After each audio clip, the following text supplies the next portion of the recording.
दोस्तों, सर्दियां अपने साथ सिर्फ सर्दी जुकाम जैसी मौसमी परेशानियों को ही नहीं लाती है, बल्कि हाथ पैर के लिए भी गंभीर बीमारियां लाती है। जी हाँ, तापमान घटने के साथ साथ शरीर के हर तंत्र में बदलाव होता है, जिसका असर अलग अलग अंगों पर नजर आता है। आज हम बात कर रहे हैं सर्दियों में पैरों से जुड़ी परेशानियों के बारे में, जो कि आमतौर पर बहुत से लोगों को परेशान करता है। सर्दियों में पैरों से जुड़ी परेशानी का सबसे बड़ा कारण है ब्लड सर्कुलेशन का धीमा पड़ जाना। इसके अलावा लोगों की लाइफस्टाइल और पैरों की देखभाल से जुड़ी लापरवाही भी इस बीमारियों का कारण बनती है।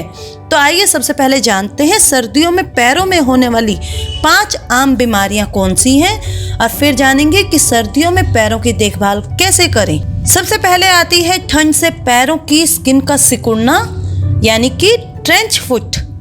ट्रेंच फुट पैरों से जुड़ी एक ऐसी गंभीर स्थिति है जो कि लंबे समय तक पैरों के गीले रहने के कारण होती है। इसमें पैरों, खासकर एड़ियों में ठंड और गीलेपन के कारण फफोले हो जाते हैं और रेडनेस आ जाती है। दरअसल लंबे समय तक ठंड और गीलेपन के साथ रहने से आपके पैर अपना ब्लड सर्कुलेशन और तंत्रिका कार्य को खोने लगते हैं। तब पैरों में ऑक्सीजन और पोषक तत्वों की कमी हो जाती है। ट्रेंच फुट के लक्षण क्या क्या हैं? ट्रेंच फुट के लक्षणों की बात करें तो इसमें ज्यादा देर तक पैरों के ठंडे रहने से त्वचा के टिश्यूज बेजान हो जाते हैं और इसके कारण पैरों में शीतलता और सुन्नता आ जाती है। पैर सुन्न पड़ जाते हैं। साथ ही इस कंडीशन में जब आप गर्मी के संपर्क में आते हैं या गर्म चीजों से पैरों की सिकाई करते हैं तो पैरों में तेज दर्द होने लगता है और लगातार खुजली होने लगती है और रह रहकर झुंझुनाहट होती है। ट्रेंच फुट के ये लक्षण केवल पैरों के एक हिस्से को प्रभावित कर सकते हैं, लेकिन सबसे गंभीर मामलों में ये आपके पैरों की उंगलियों सहित पूरे पैरों में फैल सकते हैं। दूसरे नंबर पर आता है प्लांटर फैसियाइटिस। सर्दियों में कई लोगों के एड़ी का दर्द बढ़ जाता है। ये प्लांटर फैसियाइटिस के कारण हो सकता है। ठंडा तापमान आपके जोड़ों के टिश्यूज में खिंचाव का कारण बनती है, जिससे जोड़ों का दर्द होता है। साथ ही सर्दियों के मौसम में कैल्केनियम के भीतरी परत में सूजन आ जाती है, जिसके कारण जैसे ही हम अपना पैर जमीन पर रखते हैं एक तेज दर्द हमें अपनी एड़ी में महसूस होता है। इसके लक्षणों की बात करें तो इसमें व्यक्ति के पैरों को जमीन पर रखते ही तेज दर्द होता है। खासकर ये दर्द सुबह बिस्तर से उतरते ही होता है। एड़ी में सूजन आ जाती है। इसके अलावा प्रभावित क्षेत्र में संक्रमण जैसे रेडनेस और दर्द आदि होता है। तीसरे नंबर पर आता है चिलब्लेन, पैरों में पाला मार जाना या सर्दी लग जाना।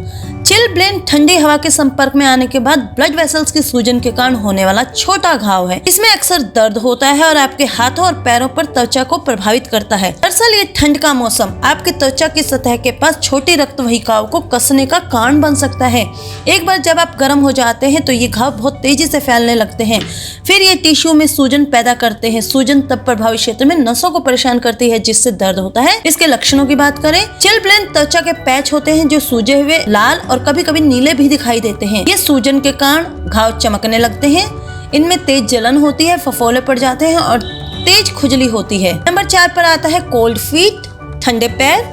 ठंडे पैर शरीर के ठंडे तापमान पर शरीर की सामान्य प्रतिक्रियाओं में से एक है। जब शरीर ठंडा हो जाता है तो हाथ और पैर जैसे छोरों में रक्त वाहिकाएं संकुचित हो जाती हैं, ब्लड वेसल्स सिकुड़ जाती हैं, जिससे इन क्षेत्रों में ब्लड का प्रभाव कम हो जाता है, जिससे शरीर की गर्मी कम हो जाती है। समय के साथ ये ब्लड सर्कुलेशन में कमी होने के कारण ऊतकों में ऑक्सीजन की कमी हो सकती है, जिससे शरीर का क्षेत्र नीले रंग का होने लगता है। यहाँ पे ठंड लग जाती है वो नीले रंग का होने लग जाता है। इसके लक्षणों की बात करें, पैरों में ब्लड सर्कुलेशन खराब हो जाता है, ब्लड सर्कुलेशन बिगड़ जाता है, लाल और सूजन भरी उंगलियां हो जाती हैं, रह रहकर दर्द और खुजली उठती है, पैरों का सुन्न हो जाना इसका एक मेन लक्षण है। नंबर 5 पर आता है पैरों में इन्फेक्शन, फुट इन्फेक्शन। सर्दियों में पैरों की सही से देखरेख न करने के कारण आपके पैरों में फंगल और बैक्टीरियल इन्फेक्शन हो सकता है। साथ ही कई लोगों को ठंड के कारण एक्जिमा जैसी परेशानी भी हो जाती है।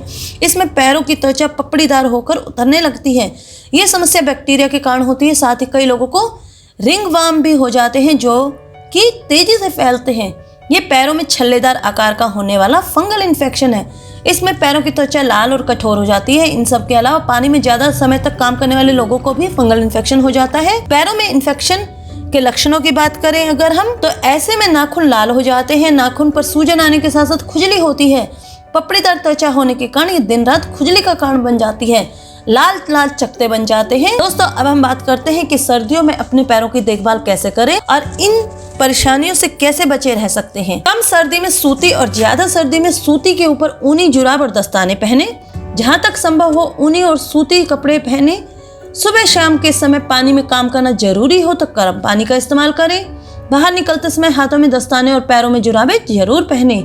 सर्दियों में हाथ पैरों में होने वाली जलन और सूजन से बचने के लिए गर्म पानी में सेंधा नमक मिलाकर 10 से 15 मिनट के लिए इसमें रखें। कटोरी में थोड़ा सा जैतून या नारियल का तेल लें, तवे पर गर्म कर लें। इस तेल से पैरों की मालिश करें। इससे प्रभावित नसों में ब्लड सर्कुलेशन बढ़ता है और दर्द दूर हो जाता है। इन्फेक्शन से दूर रहने के लिए जरूरी है कि आप अपने पैरों की अच्छे से सफाई करें। पैरों की सफाई करते समय उंगलियों के बीच के हिस्सों की सफाई करना बहुत जरूरी हो जाता है। पैरों को अच्छे से सुखाकर ही मोजे पहने। गीले पैरों में मोजे ना पहने और तभी जूते पहने। बिना मोजे के जूते पहनना पैरों में संक्रमण का कारण बन सकता है। प्लांटर फैसियाइटिस की परेशानी में नंगे पैर घूमने से बचें। ब्लड सर्कुलेशन को सही रखने के लिए एक्सरसाइज, योगा, प्राणायाम जरूर करें। दोस्तों, ये सभी नुस्खे घरेलू हैं, आसान हैं, जिन्हें बहुत इजीली किया जा सकता है और जो बहुत ही धीरे धीरे काम करते हैं। लेकिन अगर आपको प्रॉब्लम बहुत ज़्यादा है और आप उससे बहुत ज़्यादा परेशान हो चुके हैं तो आपको अपने डॉक्टर से तुरंत संपर्क करना चाहिए। तो दोस्तों, ये तो था आज का टॉपिक। उम्मीद है आप लोगों को ये वीडियो पसंद आई होगी। हम फिर मिलेंगे एक नए टॉपिक के साथ एक नई वीडियो में। तब तक के लिए नमस्कार।